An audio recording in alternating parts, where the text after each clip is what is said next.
ലാൽ നേരത്തെ പറഞ്ഞ പോലെ സന്മനസ്സുള്ളവർക്ക് സമാധാനം, ബാലഗോപാലന് ഒരുപക്ഷെ മലയാളി ചെറുപ്പക്കാരുടെ ആ കാലഘട്ടത്തിൽ എല്ലാ പ്രതിസന്ധിയും ആ കഥാപാത്രത്തിൻ്റെ മുഖത്ത് പ്രതിഫലിച്ചു. എനിക്കിപ്പോഴും ആ ബാലഗോപാലൻ്റെ എന്താണ് വാൾപേപ്പർ എൻ്റെ ലാലെ അത് കാണുമ്പോൾ ഞാൻ ഇപ്പോഴും ചിരിക്കും. എന്നുവെച്ചാൽ ആ ഒരു പൊളിക്കലും അവിടെ ഒരു പാണ്ടാകലും പിന്നെയുള്ള പരിങ്ങലും എനിക്ക് തോന്നുന്നു ഇന്നും മലയാളം. ഞാൻ പറഞ്ഞ അന്ന് ഒരു ജോലി കിട്ടുക എന്നൊക്കെ പറയുന്നത് അന്ന് വലിയൊരു കാര്യമാണ്. ഇന്നത്തെ പോലെ അതിപ്പം എപ്പോഴും എല്ലാ സമയം ഇപ്പോൾ നേരത്തെ എന്നോട് പലരും ചോദിക്കും ടി.പി. ബാലഗോപാലിനെ അല്ലെങ്കിൽ ഗാന്ധിനഗർ സെക്കൻഡ് സ്ട്രീറ്റ് പോലുള്ള സിനിമ എന്താ ഉണ്ടാകാത്ത കാര്യം. അങ്ങനെ ഒരു സിനിമ ഇപ്പോൾ ഉണ്ടാകാൻ പറ്റില്ല. ഇപ്പോൾ അങ്ങനെ ഒരു സിനിമയ്ക്കുള്ള സമയമല്ല. അങ്ങനെ അത് ഒരാൾ ഭക്ഷണമില്ലാതെ നടക്കാമെന്നൊന്നും നമുക്ക് ചിലപ്പോൾ അല്ലെങ്കിൽ ജോലിയില്ലാതെ നടക്കാമെന്നൊന്നും പറഞ്ഞു കഴിഞ്ഞാൽ ആൾക്കാർക്ക് വിശ്വസിക്കാൻ കാലഘട്ടം. എനിക്ക് തോന്നുന്നുണ്ട് അതായത് ലാലിനെ കുറിച്ച് വലിയ ആക്ഷേപങ്ങൾ ഒരു ഘട്ടത്തിൽ ഉയർന്നു. അതായത് ടൈപ്പ് കഥാപാത്രങ്ങൾ, അതിമാനുഷിക കഥാപാത്രങ്ങൾ. ആ സമയത്തൊക്കെ ആൾക്കാർ പറഞ്ഞൊരു കാര്യം, എന്തുകൊണ്ട് ടി.പി. ബാലഗോപാലൻ എം.എ. ആയിക്കൂടാ, അല്ലെങ്കിൽ എന്തുകൊണ്ട് സന്മനസ്സുള്ളവർക്ക് സമാധാനം ആയിക്കൂടാ, ആ കഥാപാത്രങ്ങളിലേക്ക് എന്തുകൊണ്ട് ലാലിനെ തിരിച്ചു പോയിക്കൂടാ എന്നൊക്കെ പല ആൾക്കാർ. ഞാൻ അല്ലെങ്കിൽ മമ്മൂട്ടിക്കൊക്കെ വന്ന ഈ ഒരു ഈറ എന്ന് പറയുന്നത് ഒരു ഒരു ഒരു എന്താ പറയണ്ട, അതൊരു എന്താ അതിനെ പറയാൻ പറ്റില്ല. പത്മരാജൻ അല്ലെങ്കിൽ ഭരതേട്ടൻ, അരവിന്ദേട്ടൻ, അവരുടെ അതേപോലെ പാരലായിട്ട് ശശികുമാർ സാറ്, തമ്പി കണ്ണന്താനം, ജോഷി സാർ, അങ്ങനെ നമുക്ക് എങ്ങനെ വേണേലും അഭിനയിക്കാൻ പറ്റുന്ന അല്ലെങ്കിൽ നമ്മളെ അക്കോമഡേറ്റ് ചെയ്യാൻ തയ്യാറായിട്ടുള്ള ഒരു പറ്റം അതിമനോഹരമായ സംവിധായകരുണ്ടായിരുന്നു, എഴുത്തുകാരുണ്ടായിരുന്നു. അതിൻ്റെ ഇടയ്ക്ക് അത് കുറച്ച് കഴിഞ്ഞ് മാറിപ്പോയി. പിന്നെ ഒരു സിനിമയുടെ സക്സസ് ആ കഥാപാത്രം അദ്ദേഹത്തിൻ്റെ മാനറിസമാണെന്ന് വിശ്വസിക്കുന്ന ഒരുപാട് പേരുണ്ടായി. ഇപ്പോൾ ആക്ടേഴ്സ് എന്ന് പറയുന്നവർ ഒന്നുമില്ല, അവർ ബഗേഴ്സാണ്. അവർക്ക് ആക്ടേഴ്സ് ആർ ബഗേഴ്സ് എന്ന് പറഞ്ഞു കഴിഞ്ഞാൽ എന്താണ് കാര്യം, അവർക്ക് ചോദിച്ച് അവർ കിട്ടുന്നത് കൊണ്ട് തൃപ്തിപ്പെടണം. അല്ല, ഞാൻ പോയി ചോദിക്കാം, പക്ഷേ എനിക്ക് കിട്ടുന്നതുകൊണ്ട് അവർക്ക് ചൂസ് ചെയ്യാൻ പറ്റില്ല. ആദ്യഘട്ടത്തിലൊക്കെ ഒരു ചാൻസിന് വേണ്ടി ലാൽ നടന്നിട്ടുണ്ട് ഒരു ഭാഷ.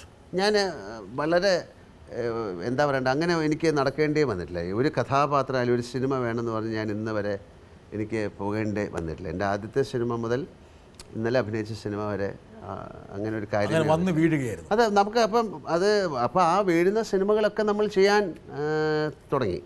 അപ്പോൾ അതുകൊണ്ട് ഒരു കാലഘട്ടത്തിൽ നമ്മളെപ്പോഴും ഇപ്പോൾ ഫോർ എക്സാമ്പിൾ ദേവാസുരം എന്നുള്ള സിനിമ, അത് മീശ പിടിച്ചുകൊണ്ടോ അല്ല, അതിൻ്റെ അകത്ത് ഭയങ്കര ഇമോഷനുണ്ട്. ഏറ്റവും സക്സസ്ഫുള്ളായിട്ട് ഓടിയ ഒരു സിനിമയാണ് നരസിംഹം. അത് ഞാൻ മീശ പിടിച്ചുകൊണ്ടല്ല, അതിൻ്റെ കഥ. പക്ഷേ പലരും ഈ മീശയിൽ മാത്രം നിന്നുപോയി, കഥയെ വിട്ടു. ഒരു സുഹൃത്ത് എന്തോ ചോദിക്കാൻ വേണ്ടി വെമ്പൽ കൊള്ളുകയാണ്. വരട്ടെ സുഹൃത്ത്.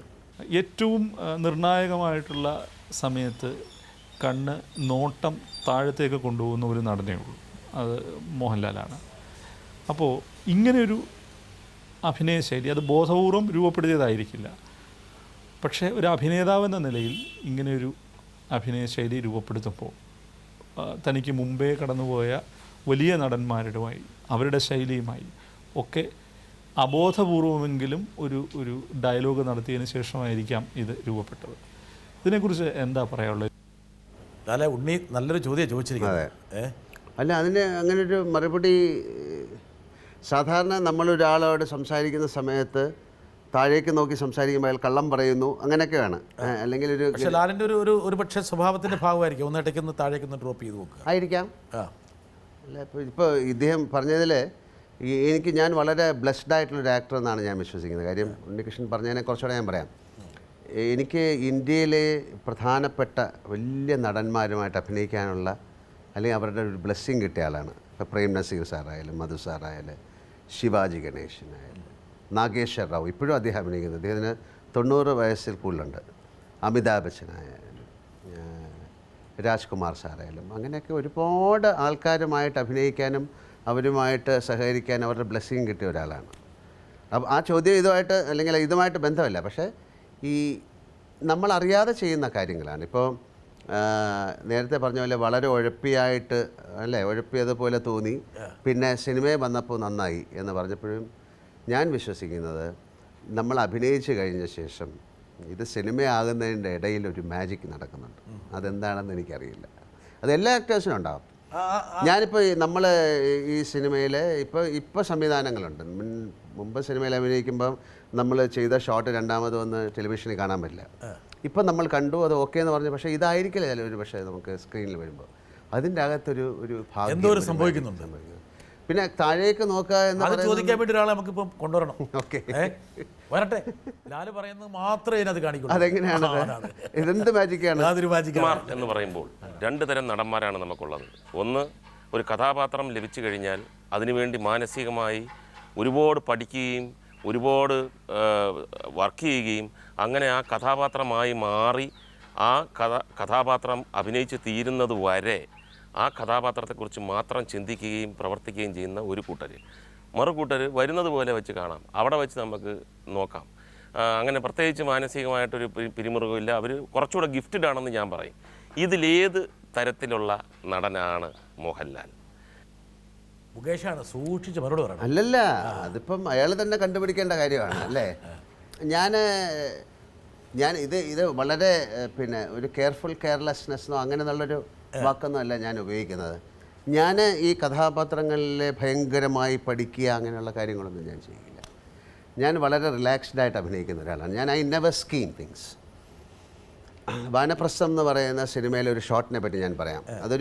ഇത് വളരെ പേഴ്സണലാണ്. ഇപ്പോൾ വേറൊരാൾക്ക് കേൾക്കുമ്പോൾ ഇത് ശരിയാണോ തെറ്റാണോ എന്ന് എനിക്കറിയില്ല. അദ്ദേഹം റെനാറ്റ ബേട്ട എന്ന് പറയുന്ന ഒരുപക്ഷെ ലോകത്തിലെ 10 ക്യാമറാമാൻമാരിലെടുത്താൽ അതിലൊരാളാണ് അദ്ദേഹം. ഫ്രഞ്ച് ക്യാമറാമാനാണ്. അദ്ദേഹത്തിൻ്റെ നിക്ക് നെയിം ഇരട്ടപ്പേര് മില്ലിമീറ്റർ എന്നാണ്. അങ്ങനെ അത്രയും സൂക്ഷ്മതയോടുകൂടി ചെയ്യുന്നതാണ്. അപ്പോൾ അതിലൊരു ഷോട്ടുണ്ട്. ഞാൻ എൻ്റെ ഗുരു, അദ്ദേഹം കിടക്കയിലാണ്, എണീക്കാൻ പറ്റാതെ. എൻ്റെ ഒരു വളരെ സംഘർഷം കൊണ്ട് ഞാൻ എൻ്റെ ഈ കിട്ടിയ മാലയും അല്ലെങ്കിൽ വള അങ്ങനെയൊക്കെയാണല്ലോ കിട്ടുന്നത്, വീരശൃംഖല മറ്റേ അതെല്ലാം ഊരി അദ്ദേഹത്തിൻ്റെ കാലിൽ കൊണ്ടുവച്ച് കരയുന്ന ഒരു രംഗമുണ്ട്. അത് ഏതാണ്ടൊരു 45 സെക്കൻഡ് മുതൽ 50 സെക്കൻഡ് വരെ ഒരു സിംഗിൾ ഷോട്ടാണ്. അപ്പോൾ ഈ പിൽക്കാലത്ത് റെനാറ്റ പറഞ്ഞു ഈ ഷോട്ട് എടുക്കുന്നതിന് മുമ്പ് അയാൾ ആലോചിച്ചത് ഈ മോഹൻലാൽ അവിടെ ഞാൻ എന്തോ ആൾക്കാരുമായിട്ട് തമാശ പറഞ്ഞ് ചിരിച്ചൊക്കെ നിൽക്കുകയാണ്. അത് കഴിഞ്ഞ് ഈ ഷോട്ട് എടുത്തു. അത് ഫസ്റ്റ് ടേക്ക് ഓക്കെയാണ്. കാര്യം അതിൽ കൂടുതൽ മുകളിലേക്ക് ഒരാൾക്ക് പറ്റില്ല. അപ്പോൾ ആ ഷോട്ട് കഴിഞ്ഞിട്ട് അദ്ദേഹം എന്നെ വിളിച്ച് പറഞ്ഞു മോഹൻലാൽ ഇതെങ്ങനെയാണ് ചെയ്തത്, ഇപ്പോൾ ഇത് ഏത് ടൈപ്പ് ഇങ്ങനത്തെയാണ്. ഞാൻ പറഞ്ഞു സാർ എനിക്കറിയില്ല, ഞാൻ വളരെ ഇതിനെക്കുറിച്ച് ചിന്തിച്ചില്ല, ആ സമയത്ത് മാത്രം ഞാൻ അഭിനയിച്ചതാണ്. അപ്പോൾ പുള്ളി പറഞ്ഞത് ഞങ്ങളുടെ നാട്ടിലുള്ള നടീനടന്മാർ, അതിൻ്റെ കുറച്ച് ആൾക്കാരുടെ റെഫറൻസും പറഞ്ഞു. അവരാണെങ്കിൽ ഇത് ചിലപ്പോൾ ഒരു 1-2 ദിവസം ഇങ്ങനെ ഇരുന്ന് പ്ലാൻ ചെയ്ത് ഇത് അഭിനയിച്ചിട്ട് ഏറ്റവും മോശമാക്കും.